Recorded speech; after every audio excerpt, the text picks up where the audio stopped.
नमस्कार दोस्तों, स्वागत है आप सभी का आपके अपने YouTube चैनल होम यूनिवर्सिटी में। दोस्तों, जैसे कि हम लोग यूपीटीपीएससी एएसओ के जो कॉमर्स का पोर्शन है उसमें अकाउंटिंग के एक पार्ट हम लोग कवर किए थे, कॉन्सेप्ट एंड कन्वेंशन यानी अवधारणाएं और प्रथाएं। आज हम लोग उसी कॉन्सेप्ट एंड कन्वेंशन के कुछ क्वेश्चंस लगाएंगे। तो अभी हम लोग 10 क्वेश्चंस लेके आए हैं। आगे हम लोग और क्वेश्चंस लगाते रहेंगे। जैसे जैसे हम कवर करते जाएंगे उसके क्वेश्चंस अधिक से अधिक लगाने की हम लोग कोशिश करेंगे। क्वेश्चन लगाने से क्या होता है कि चीज़ें आपको कितनी समझ में आई है ये चीज़ आप अपने आप को चेक कर सकते हैं। तो चलिए देर नहीं करते हुए शुरू करते हैं पहले क्वेश्चन पे। जैसा कि देखिए पहला क्वेश्चन है, लेखाशास्त्र की किस अवधारणा के अनुसार व्यवसाय के स्वामी का अस्तित्व व्यवसाय के अस्तित्व से पूर्णतः पृथक होता है। तो जैसे कि आज ही हम लोग इसको पढ़े थे कि पृथक व्यवसाय की अवधारणा हम लोग देखे थे। तो उस अवधारणा के अनुसार ही क्या होता है कि लेखा शास्त्र में व्यवसाय का अर्थ अलग होता है और स्वामी उससे अलग माना जाता है। तो ये होगा आपका इसका आंसर बी, व्यावसायिक अस्तित्व की अवधारणा, यानी पृथक अस्तित्व की अवधारणा को ही व्यावसायिक अस्तित्व की अवधारणा भी कहा जाता है। तो नेक्स्ट क्वेश्चन जैसे देखते हैं, आपका नेक्स्ट क्वेश्चन है आपका, व्यवसाय की किस अवधारणा के अनुसार व्यवसाय का कार्यकाल कभी निश्चित नहीं किया जाता। तो इसको भी हम लोगों ने देखा था कि चालू व्यवसाय की अवधारणा के अनुसार क्या होता है कि व्यवसाय की अवधारणा ये रहती है कि व्यवसाय निरंतर चलता रहेगा। यानी चालू व्यवसाय की अवधारणा यही कहती थी कि व्यवसाय निरंतर चलता रहेगा जब तक कोई विपरीत परिस्थिति न आए। हम आप लोगों को 1 सेकंड का समय दिया करेंगे, उससे ज़्यादा उचित नहीं होगा, वीडियो लंबा हो जाएगा। आप लोग पॉज करके इसको सॉल्व करते जाइएगा। तो नेक्स्ट क्वेश्चन पे अगर हम लोग चलते हैं, नेक्स्ट क्वेश्चन है, व्यवसाय की किस अवधारणा के अनुसार साझेदार की दुर्घटना में मृत्यु हो जाए तो लेखा पुस्तकों में इस घटना का लेखा नहीं किया जाएगा। तो पहला है चालू व्यवसाय की अवधारणा, फिर है मुद्रा मापन की अवधारणा, फिर दोनों या इनमें से कोई नहीं। तो इस पर विचार करिए और हम फिर बताते हैं आपको। तो देखिए पहला दिया है चालू व्यवसाय की अवधारणा। चालू व्यवसाय की अवधारणा का मतलब ये होता है कि व्यवसाय निरंतर चलता रहेगा जब तक कोई विपरीत परिस्थिति नहीं आती है। फिर दूसरा चीज दिया है मुद्रा मापन की अवधारणा। मुद्रा मापन की अवधारणा का मतलब ये होता है कि कोई भी अगर पार्टनर या कोई भी मैनेजर है या एचआर है कोई भी, उसको हम लोग जब तक मुद्रा में उसको माप नहीं सकते, इस कारण हम लोग उसकी कोई भी लेखा नहीं करते हैं। जैसे आज ही हम इसको बताए थे। तो इसमें आपका ए और बी दोनों ये होगा, यानी इसका आंसर होगा सी। तो इसका राइट आंसर है सी। व्यवसाय की किस अवधारणा के साथ साझेदार की दुर्घटना में मृत्यु हो जाए तो चालू व्यवसाय की अवधारणा क्योंकि लगातार चलता रहेगा, और मुद्रा मापन की अवधारणा क्योंकि साझेदार की मृत्यु को हम लोग मुद्रा में नहीं आंक सकते। चलिए नेक्स्ट क्वेश्चन की ओर बढ़ते हैं। लेखांकन की किस अवधारणा के अनुसार व्यवसाय में होने वाले प्रत्येक वित्तीय लेन देन का प्रभाव दोनों खातों पर पड़ता है। दो खातों पर पड़ता है, तो ये सबसे इजी क्वेश्चन है जिसे हम सब लोग जानते हैं। ये द्विपक्ष अवधारणा का है कि हर लेखों के दो पक्षकार होंगे और एक साथ दो पक्षकार प्रभावित होंगे हमेशा, चाहे कोई भी लेन देन होगा उसके दो पक्षकार प्रभावित होंगे। यही हम लोग द्विपक्ष की अवधारणा में समझे थे। नेक्स्ट क्वेश्चन की बात कर लेते हैं। तो नेक्स्ट क्वेश्चन दिया हुआ है, लेखांकन का समीकरण है। तो इसको भी हमने बताया था, ऐसा कोई भी क्वेश्चन नहीं मिलेगा जो हमने पढ़ाया है वो आप नहीं सॉल्व कर पाए, और आप अपने भी कोई भी सीरीज होगी आपके पास उसको लगाएंगे तो आप सारे क्वेश्चन लगा लेंगे अगर आप हमारी पिछले की वीडियो देखे हुए हैं, अभी तक जितना हमने पढ़ाया है। तो इस क्वेश्चन में देखिए, लेखांकन का समीकरण बराबर क्या होता है। तो हम लोग जानते हैं कि आपका अवधारणा बताए थे कि हर पहलू के दो पक्षकार होते हैं, और हर लेखे के दो पक्षकार के अनुसार ही यहाँ पे हम लोग जब पढ़े थे कि ए बराबर इक्विटी होती है, यानी कि एसेट बराबर इक्विटी होती है। और इक्विटी में ही हमने बताया था दो चीजें, पहला हमने बताया था जो कैपिटल होती है, और दूसरा जो होता है एक्सटर्नल लोन। इन दोनों चीजों को हम लोग ने कवर किया था।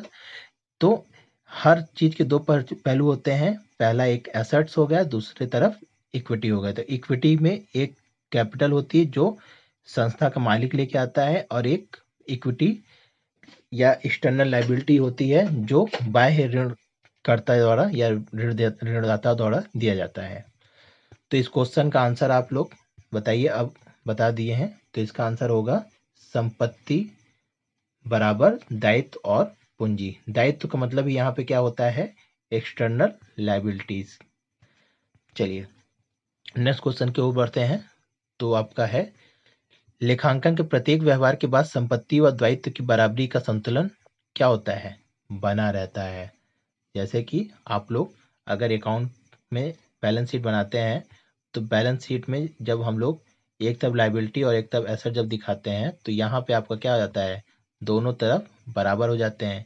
और ये किस अवधारणा के अंतर्गत हो रहा है, द्विपक्षीय अवधारणा के अनुसार, क्योंकि हर पहलू के दो पक्षकार होते हैं, और जब एक पहलू किसी मूल्य से अगर प्रभावित है तो वो दूसरा पहलू भी उसी उतने मूल्य से प्रभावित होगा। इसी कारण लायबिलिटी और एसेट दोनों ही एक ही मूल्य से प्रभावित होते हैं। चलिए नेक्स्ट क्वेश्चन की ओर बढ़ते हैं। लागत अवधारणा के अनुसार वित्तीय लेन देन किस लागत पर अभिलेखित किए जाते हैं, यानी कि लागत अवधारणा में वित्तीय लेन देन किस लागत पर अभिलेखित किए जाते हैं। तो ये हम लोगों ने जाना था कि अगर कोई संपत्ति आती है, एसेट्स आती है संस्था में, तो वो क्या होती है, उस एसेट्स के हम लोग जो उस समय की लागत आई है, मूल लागत, वो संपत्ति को लगाने में या स्थापना करने में या उसको लाने में परिवहन जो खर्च हुआ, वो सारे व्यय को जोड़ के जो भी आते हैं उसी को हम लोग कहते हैं मूल लागत। उसी को हम लोग क्या बोलते हैं, मूल लागत। समझ में आया। तो इस क्वेश्चन का आंसर होगा आपका पहला, मूल लागत। अब हम लोग अगर नेक्स्ट क्वेश्चन की ओर बढ़ते हैं, संपत्ति व व्यय में अंतर किस अवधारणा से स्पष्ट होता है। तो इसको आप लोग ध्यान से समझिए, संपत्ति व व्यय में अंतर किस अवधारणा से स्पष्ट होता है, चालू व्यवसाय की अवधारणा, लागत अवधारणा, मुद्रा मापन की अवधारणा, या इनमें से कोई नहीं। तो संपत्ति और व्यय में अंतर इनमें से किसी भी अवधारणा से स्पष्ट नहीं होता है। हमने एक अवधारणा बताया था, लागत एवं आय की अवधारणा, लागत एवं आय की अवधारणा, उसके अंतर्गत ही ये आते हैं। तो इसका है आपका लागत एवं आय की अवधारणा के अनुसार, पर यहाँ पे लागत अवधारणा दिया है तो ये नहीं है, चालू व्यवसाय की अवधारणा भी नहीं होगा, मुद्रा मापन की नहीं। तो इसका आंसर है आपका डी। चलिए आगे बढ़ते हैं नेक्स्ट क्वेश्चन की ओर। लेखा शास्त्र की किस अवधारणा के अनुसार किसी व्यवहार में होने वाली आय को पुस्तकों में तब लेखांकित करना चाहिए जब उस आय से संबंधित माल या सेवाएं ग्राहकों को हस्तांतरित कर दी जाती है। तो हम लोग एक अवधारणा पढ़े थे, उस अवधारणा को हम लोग क्या कहते थे। वैसे इस क्वेश्चन को अगर पहले आप सॉल्व कर लीजिए फिर हम बताते हैं। लेखा शास्त्र की किस अवधारणा के अनुसार किसी व्यवहार को तब तक नहीं लिखा जाता है जब तक वो ग्राहकों को सम्माल हस्तांतरित ना हो जाए। तो ये होगा, सत्यापन की अवधारणा नहीं हो सकती, द्विपक्षीय अवधारणा नहीं हो सकती, लागत अवधारणा नहीं हो सकती। तो ये होगा वसूली अवधारणा। वसूली अवधारणा में हम लोग क्या पढ़े थे कि संपत्ति का जब तक हस्तांतरण, स्वामित्व का हस्तांतरण नहीं हो जाता, तब तक हम लोग लेखे या कह सकते हैं उसको हम लोग आय नहीं मानते हैं। तो ये आपका हो जाएगा वसूली की अवधारणा। सबसे आखिरी वाला जो अवधारणा था, आठवां, वही था वसूली की अवधारणा। एक बार फिर से हम कहना चाहेंगे, जो ये डायरेक्ट क्वेश्चन वाला वीडियो देख रहे हैं, इससे पहले मेरे पुराने वीडियो जो हमने पढ़ाए हैं 2 वीडियो में, उनको पहले देख लीजिए आप लोग। आगे बढ़ते हैं नेक्स्ट क्वेश्चन की ओर। लेखांकन की किस प्रथा के अनुसार व्यवसाय में रहती एक मूल्यांकन लागत एवं बाजार मूल्य जो भी दोनों में से कम होता है उस पर किया जाता है। तो इसमें से आंसर क्या होगा, रूढ़िवादिता की प्रथा, एकरूपता की प्रथा, भौतिकता की प्रथा, इनमें से कोई नहीं। तो रहतियक मूल्यांकन लागत एवं बाजार मूल्य पर कम होता है, ये हमने क्या बताया था कि एकरूपता की प्रथा में होगा नहीं, भौतिकता की प्रथा, ये भी हम लोग, ये कोई प्रथा ही नहीं होती है। तो एक ही बच्चे रूढ़िवादिता की प्रथा। इस प्रथा के अनुसार क्या होता था कि हम लोग भावी हानि के बारे में तो देखते थे, पर भावी लाभ के बारे में नहीं देखते थे। और एक प्रथा ये भी होती है कि, यानी इस प्रथा के अंदर ये भी कहा जाता है कि हम लोग अगर लागत मूल्य पर करेंगे तो क्या होगा, चीजें हम लोग को स्थिर बनी रहेगी, पर अगर बाजार मूल्य को ध्यान में देंगे तो वो क्या होगा, फ्लक्चुएट होता रहेगा, जो कि संभव नहीं है। तो मूल्यांकन लागत हम बाजार मूल्य या किस पे करते हैं, तो ये होगा आपका रूढ़िवादिता की प्रथा के अनुसार कि हम लोग हमेशा लागत को ही ध्यान में रखकर चलते हैं, ना कि बाजार मूल्य को। हम लोग आज की भावी लाभ के बारे में नहीं सोचते हैं, पर हानि के बारे में इसको ध्यान में रखकर चलते हैं। आगे देखते हैं, लेखांकन की स्वात्व अवधारणा लागू होती है किस पर, एकल स्वामित्व वाली संस्था पर, साझेदारी फर्म पर, संयुक्त संस्थान पर, इनमें से कोई नहीं। तो हम लोग ने कहा था कि हम लोग जब ये पृथक व्यवसाय या पृथक अस्तित्व की अवधारणा जब समझ रहे थे, वही सातवां अवधारणा है। तो उसमें हमने बताया था कि बिजनेस के जितने भी फॉर्म्स हैं, 4 फॉर्म्स हमने बताया था मुख्य रूप से। उस चारों फॉर्म्स में पहला आपका सोल ट्रेड था, फिर पार्टनरशिप था, फिर आपका कंपनी था, फिर आपका एचयूएफ था। तो एचयूएफ में और सोल ट्रेड और पार्टनरशिप में ये पृथक व्यवसाय अस्तित्व कोई वैधानिक रूप से नहीं है या कानूनी रूप से हम इसको नहीं देखे हैं, बट आपका संयुक्त स्कंद प्रमंडल यानी कि कंपनी में, हमारे कंपनी एक्ट में इसको पृथक अस्तित्व की विशेषताएं से बताया गया है। तो इसका आंसर क्या होगा आपका, लेखांकन की 7 अवधारणा लागू होती है किस पर, सी पर। आगे बढ़ते हैं, आर्थिक चिट्ठी में दिखाया गया संभव दायित्व को उठाने का कारण है लेखांकन प्रथा।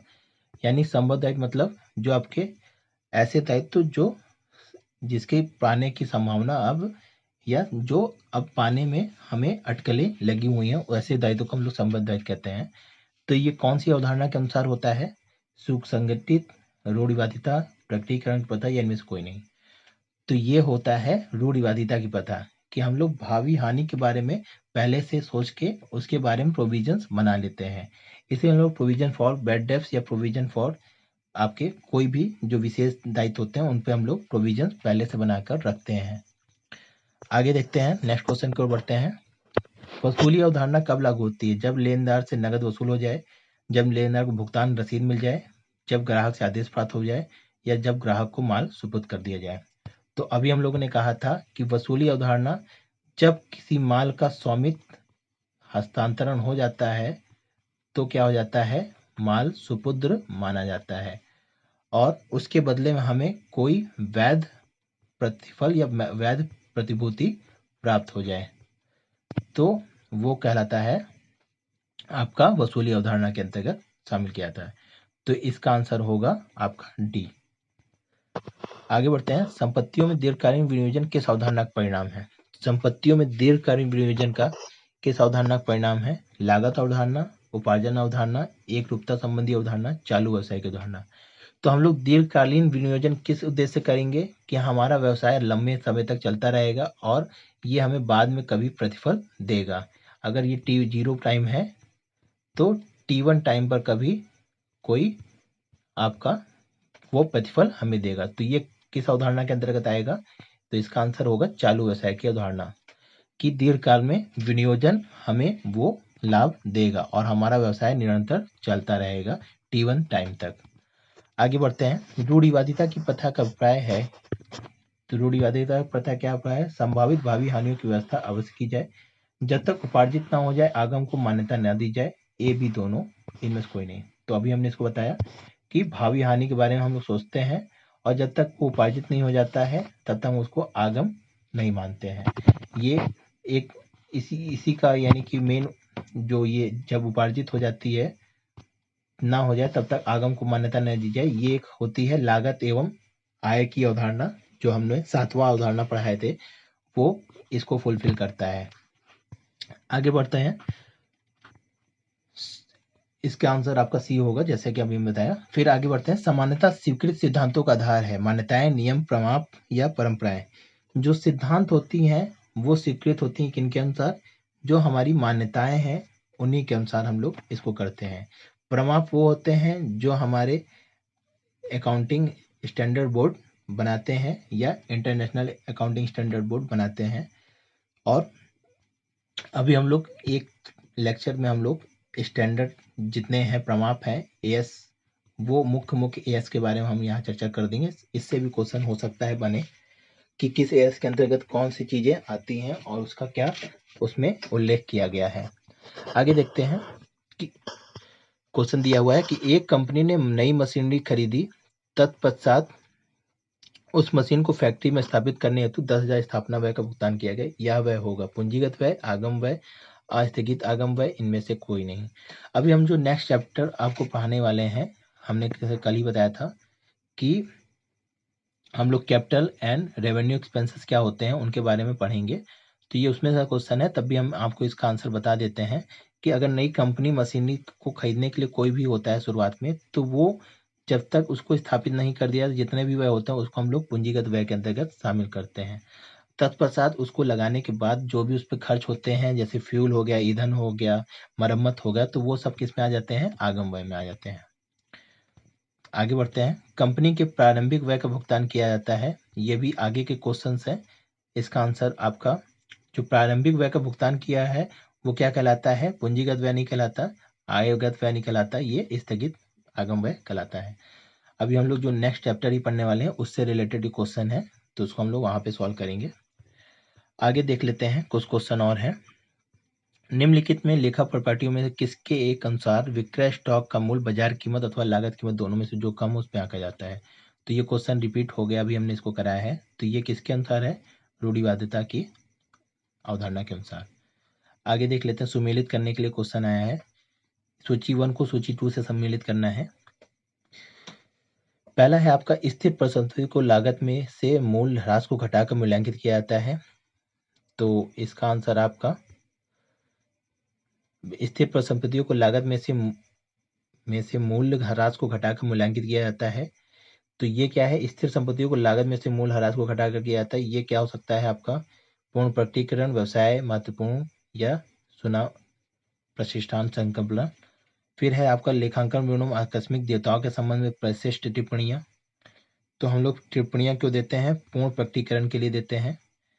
फिर महत्वपूर्ण मुद्दों तथा अथवा घटनाओं को जो आर्थिक प्रभाव से महत्वपूर्ण है प्रकट करने की आवश्यकता नहीं होती, यह है आपकी महत्वपूर्णता की परिपाटी। फिर है स्वामी द्वारा व्यक्तिगत व्ययों की पूर्ति के लिए लिए गए आहरित रोकड़। तो ये आपका है व्यवसाय, सत्ता, संकल्पना, और आपका पहले का ए हो जाएगा। देखिए यहाँ पे हमने जो लगाया है, तो इसी विधि का आप लोग क्वेश्चन में इस्तेमाल किया करिए जब सॉल्व किया करिए, कि जो क्वेश्चन जो पहले आपके क्लियर हो जाए उसको पहले उसको चुन लिया करिए, फिर जो बचा करे उसको देखा करिए। तो हम लोग जैसे कि पहले का 1 था, फिर दूसरे का आपका आकस्मिक देयताओं के संबंध में, तो ये क्या था आपका, ये है आपका विवरण आकस्मिक देयताओं के संबंध में परिस्थिति टिप्पणियां दी जाती है, पूर्ण प्रकटीकरण का है यानी बी का 4, और फिर सी का क्या हमने बताया था 2, और फिर डी का 3। तो कुल मिला के इसका आंसर हो गया आपका सी। तो इसका आंसर आएगा सी, जैसा कि हम लोग देखे थे। एक बार फिर से आपको बता दें कि स्थिर परिसंपत्तियों को लागत मूल्य, इसका आंसर ए होगा यानी 1 होगा। फिर लेखांकन में आकस्मिक देयताओं के संबंध प्रविष्टियां टिप्पणियां क्यों करते हैं, क्योंकि हम पूर्ण प्रकटी की अवधारणा पढ़े थे कि सब कुछ हमको प्रकट करना होता है। महत्वपूर्ण मदें जो होती हैं उनको हम लोग नकार देते हैं और केवल महत्वपूर्ण चीजों को ही रखते हैं, वो महत्वपूर्ण परिपाटी की अवधारणा कहलाती है। और नेक्स्ट है आपका स्वामी द्वारा व्यक्तिगत व्ययों की पूर्ति के लिए आहरित रोकड़। ये आपका व्यवसाय सत्ता संकल्पना है कि व्यवसाय का स्वामी अलग होता है और व्यवसाय अलग होती है, पृथक व्यवसाय की अवधारणा जैसा भी हमने बताया था। तो इसका आंसर आपका हो गया सी। अब नेक्स्ट देखते हैं क्वेश्चन, निम्नलिखित को सुमेलित करना। फिर शेयर प्रीमियम, शेयर का मूल्यांकन, निर्गमन मूल्य लाभ। ये क्वेश्चन आगे का है, इसको हम लोग आगे देखेंगे, ये इस टॉपिक से रिलेटेड नहीं है। फिर हम लोग देखते हैं आगे, ये दिया है व्यवसायिक इकाई यानी सूची 1 का सूची 2 से हमको मिलान करना है। तो व्यवसायिक इकाई, द्विपक्षीय, लेखा अवधि और मुद्रा मापन। तो अगर हम लोग सबसे पहले देखें बैलेंस शीट की देयता पक्ष, ये क्या हो जाएगी, पूंजी आपका व्यवसायिक इकाई। फिर है आपका लेखा अवधि 31 दिसंबर 2004 को बैलेंस शीट, ये लेखा अवधि के अंतर्गत आ गया, क्योंकि लेखा अवधि की अवधारणा क्या कहती है कि एक निश्चित सीमा के अंतर्गत बैलेंस शीट बनेगा। फिर मुद्रा मापन में आ जाएगा आपका, ये मजदूरी हो जाएगी 5,000 की मजदूरी, क्योंकि उसको हम लोग माप सक रहे हैं, इसलिए वो मुद्रा मापन है। फिर व्यावसायिक इकाई बैलेंस शीट में ख्याति 10,000, तो ये आपका व्यावसायिक इकाई हो जाएगी। तो इसका आंसर आप लोग देख लें कि ए का 4 है और फिर 1 2 3 है। तो ए का 4 है, फिर 1 2 3। तो जरा सा इसको फिर से सॉल्व कर लीजिएगा। द्विपक्षीय अवधारणा क्या कहलाती है कि आपका बैलेंस शीट की देय पक्षता में पूंजी, ये आपका द्विपक्षीय है। फिर लेखा अवधि आपका इससे रिलेटेड है, मुद्रा मापन इससे है।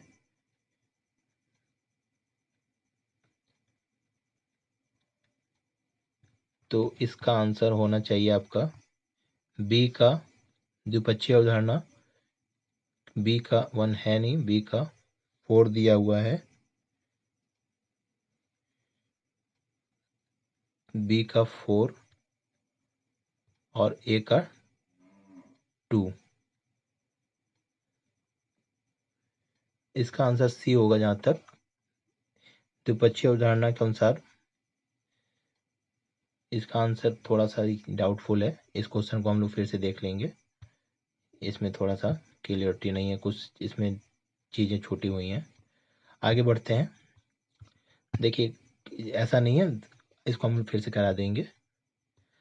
यदि भूमि व संपत्ति को लेखा पुस्तकों में बाजार मूल्य पर दिखाया गया हो और उसकी कीमत की बिक्री के लाभ को लाभ हानि खाते में क्रेडिट किया गया हो, तो उसे लेखांकन के किस सिद्धांत का उल्लंघन हुआ। तो यहाँ पे दिया है कि अगर हम लोग किसी चीज़ को बाजार मूल्य पर दिखाएंगे तो वो किस चीज़ का उल्लंघन करेगा। तो जाहिर सी बात है ये लागत सिद्धांत के उल्लंघन करेगा, क्योंकि हमें पता है कि अगर संपत्ति को हम लोग लेखा पुस्तकों में लिखेंगे तो हमेशा लागत मूल्य पर ही लिखते हैं। फिर आगे देख लेते हैं। एक रेडियो विक्रेता स्वामी व्यवसाय कोष से अपने व्यक्तिगत उपयोग के लिए एक रेडियो खरीदता है, तो उस रेडियो के लिए भुगतान की गई राशि स्वामी का आहरण माना जाता है, जिस कारण है, किसका कारण है, यानी किस अवधारणा के कारण है। तो ये दोहरे पक्ष की अवधारणा नहीं होगा, चालू व्यवसाय की अवधारणा, व्यवसायिक एकाक की संकल्पना, मिलान की संकल्पना। तो ये भी नहीं होगा, ये भी नहीं होगा, ये चालू व्यवसाय की अवधारणा, व्यवसायिक एकाक की अवधारणा, सॉरी इसमें का आंसर होगा आपका व्यवसायिक एकाक की संकल्पना।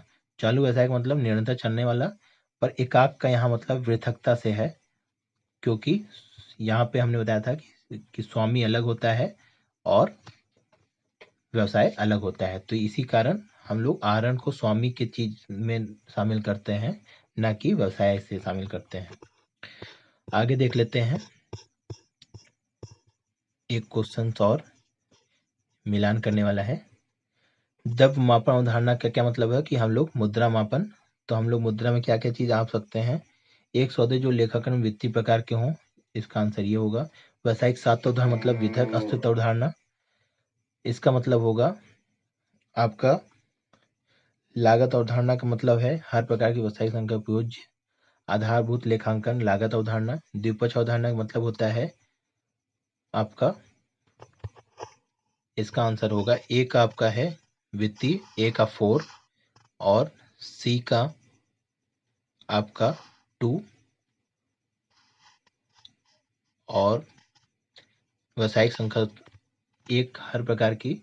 इसका आंसर रुक जाइए। द्रव्य मापन की अवधारणा क्या है, जो हम लोग मुद्रा में माप सकें। तो हम लोग ऐसे सौदे जो लेखांकन में वित्तीय प्रकार के हों उसे हम लोग माप सकते हैं। द्विपक्ष अवधारणा का मतलब होता है कि हर पक्ष का दो पक्षकार होते हैं। तो इसका आंसर हो जाएगा आपका डी का 1 और बी का 2 होगा आधारभूत लेखांकन। और लागत अवधारणा आरंभिक क्रय मूल्य ही उसका क्या कहलाती है, लागत कहलाती है।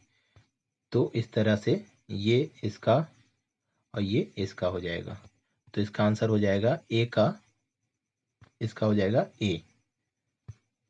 तो इसका राइट आंसर है ए। चलिए आगे देख लेते हैं।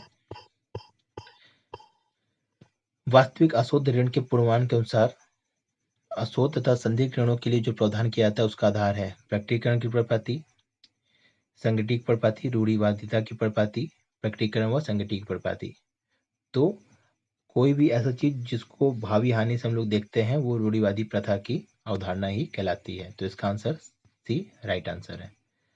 तो दोस्तों आज हम लोग 25 क्वेश्चन देख लिए। आज के लिए इतना ही दोस्तों। आगे हम लोग नेक्स्ट टॉपिक को स्टार्ट करेंगे और उस टॉपिक को खत्म करते ही हम लोग इसका सवाल करेंगे उसी का। और वादा है दोस्तों, कॉमर्स का हम बहुत से क्वेश्चंस करेंगे जब बाद में पूरा कर लेंगे और इसका भी रिवीजन फिर से करवा देंगे। आप इस क्वेश्चन को फिर से रिवाइज करिएगा और बहुत इंपॉर्टेंट क्वेश्चंस हैं जिसको आप लोग बार बार प्रैक्टिस करिए, जिससे आपका चीज़ों की क्लियरिटी बनती जाए। और अगर आपके पास कोई भी ऐसा क्वेश्चंस हो जिसको आप सॉल्व नहीं है, सॉल्व करिए और वीडियो मेरे जो पुराने वीडियो हैं उसको देख के क्वेश्चन को सॉल्व करिए। तो आज के लिए इतना ही दोस्तों। Thank you. और शेयर करिए वीडियो को ज़्यादा से ज़्यादा और हमारे चैनल को सब्सक्राइब कर लीजिए, जैसे कि आगे आने वाली वीडियो आपको मिलती रहे। Thank you.